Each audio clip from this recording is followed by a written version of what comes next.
Hey everyone, welcome back to another leveling video. This is going to be for Old Glast Heim, and this is not an instance guide on Old Glast Heim. This is specifically for leveling for experience. So to start things off, you're going to want to use your battle manual when you start killing the corruption root, or near the end of it if you have a good feel for how long it's going to take for you to kill him. I don't really split hairs like that, so I just pop it right before he spawns and kill him there. And you get a nice chunk of experience. It's about 6 mil for him, and then you also get some for the other MVP in this instance. So again, just want to reiterate, not an instance guide. This is just the leveling portion. I skipped the entire first half of the instance because this is when the leveling portion begins. And this is actually, I think, better than Scaraba Dungeon for this level range. So from 135 to 150, I actually think Old Glast Heim is faster or more effective per battle manual than leveling in Scaraba with the bounty board turn-ins. So keep that in mind. Another benefit of doing it this way is you get a lot of Zenny. You make a lot of money doing this. You pay for your battle manual every time, whereas in Scaraba, you're not going to pay for your battle manual at all. Even if you get cards there, they're not really worth anything. So you're really not going to be able to pay for the battle manual that you're using. You're going to have to make up the Zenny elsewhere. So why do that when you can make more Zenny, pay for your leveling, and you can get better experience this way too? It's just a win on all three counts. So yeah, definitely that's why I recommend doing Glast Heim instances from 135 to 150. Especially on this account, it's very useful for me because I need to level a lot of genetics. So leveling one instance a day on each of them is pretty much just as effective as like binge leveling one character.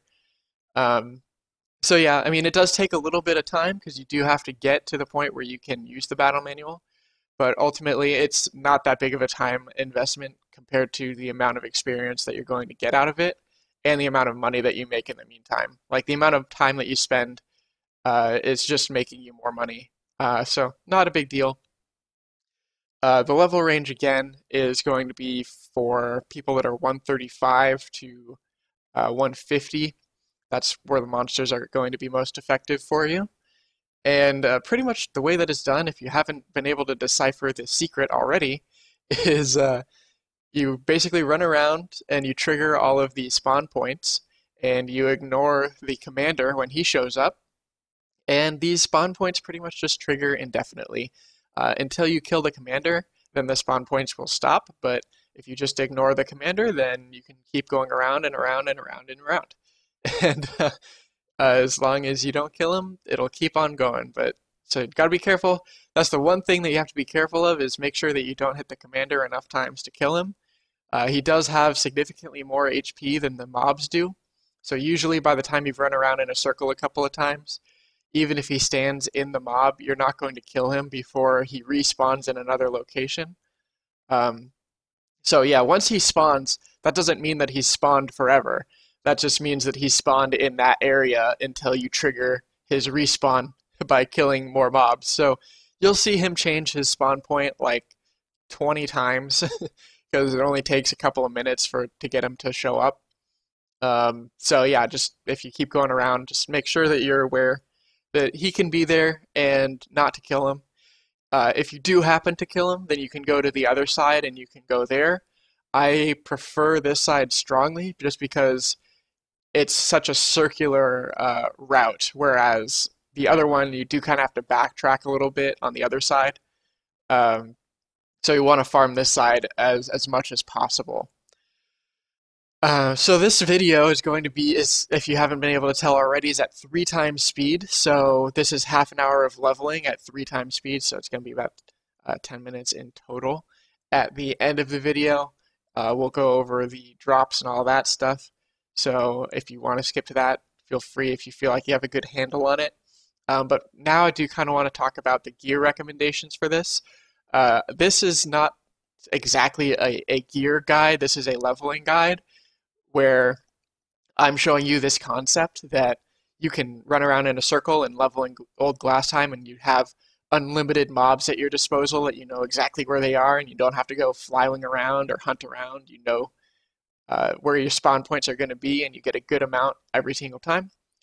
It's not a guide on, you know, how to do it the fastest. Like, I'm using very good gear for this because I don't want to waste my time. I don't want to waste my battle manual. So I'm not going to use the bottom of the barrel gear to make it more accessible, if you kind of know what I'm saying. Um, so I can make some recommendations for you of things that are very helpful, but things that are not necessarily required. In this video, I'm using a +10 Deviant Etrin undershirt, which prevents me from getting knockback from the Raedric archers. I do sacrifice 20% range damage by doing that, so I would be doing about 80k per cart cannon, which, you know, it might actually reduce the total number of times I'm cart cannoning, but sometimes I even show up before the spawn points trigger, so I feel like I'm not really missing the DPS compared to the quality of life of not getting knocked around. I am still using a malicious Thanatos hammer because it's very useful to stay alive. If you're killing all these monsters, you can see they do a decent amount of damage even if you're wearing proper reduction. So, you know, uh, having some sustain is very useful. Evil Dragon Armor is also very useful because you can leech some HP and SP. You don't have to worry about SP items or HP items at all. And you can use an Evil Dragon's Armor. It's a little redundant. It's a battery carded Evil Dragon Armor, and that will allow you to not take a bunch of damage from Magna Break, and it's also useful against Amdaris, the MVP at the end of this section. Aside from that, your accessories don't really make too much of a difference. You can use the new Fairy Powder accessory. I don't know what it's called. It's something ridiculous. Gives some range damage. It also combos with Expert Archer enchants to do extra damage. It's very good. It removes some of your cooldown. Or you can use Sapphire Wrist. Those are also good. You can use Medal of Honor. You can use Glorious Rings. I don't know. I'm kind of getting to the end of the useful accessories. You can use RWC rings. You could use no accessories. It doesn't matter. I'm using Megs, so do with that what you will. Uh, but yeah, I mean, that's pretty much it for the gear recommendation. This is pretty much how it should work. The experience that you're seeing is how it will be pretty much all the time. Um, it's supposed to be a spotlight right now, but you can look at the bottom left corner, and the experience does not look spotlighted to me. Um, each one gives about 15k experience base. I have VIP and a 3x battle manual, and the experience rates that I'm seeing are uh, congruent with that. Like, that is what I'm getting. So I think they just failed at spotlighting this one. Maybe I'm wrong. If somebody thinks that they have a different base experience, then I think I can link my source in the description for what their base experience should be. And then using basic multipliers, you can multiply it by 3, and that's pretty much what I'm getting. So 3x battle manual. Spotlighted areas are supposed to give double experience for the monsters that you kill. And they're also supposed to give increased drop rates. So it doesn't seem that it did that. In that rant, I totally skipped over the word of caution part where you want to make sure that you go to the other side of the instance to clear the second commander. Or you have to kill the first commander, and then you go to the other side and you kill the second commander. You want to make sure that you do that with enough time to make it to this MVP to still kill it on battle manual. So at around the 7-minute mark is when I leave to go to the second side of the instance and start clearing those monsters. Make sure that you give yourself enough time to clear those mobs. Otherwise, you won't make it to the MVP on time, which means that you're going to get significantly less experience on your battle manual. It is very important that you kill the second MVP, because as you can see, it gives about 10%. And yeah, we just got 100% experience in one battle manual, so in 30 minutes. We got all the coagulated spells, we got all of the armors, we got temporal crystals, and old card albums, you know, all that good stuff. And 100% in 30 minutes, like that's very, very good. Like try and get that in Scarab, but you're not going to be able to. So real quick, we're going to go to the shop and we're going to go vend some of this stuff. But yeah, let's take a look at the loot here. I mean, we have the temporal crystals, which are going to be about 700k each.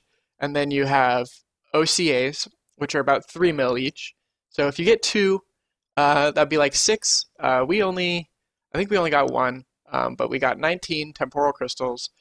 We got, yeah, one OCA, and then we have all this miscellaneous loot. Like, you're gonna make about 18 mil. Your battle manual only costs about 8, so you can do this indefinitely. It's great experience. You get 100% at level 147 in 30 minutes. But anyways, thank you for watching. If you have any questions, please leave them below, and I will try and get back to you.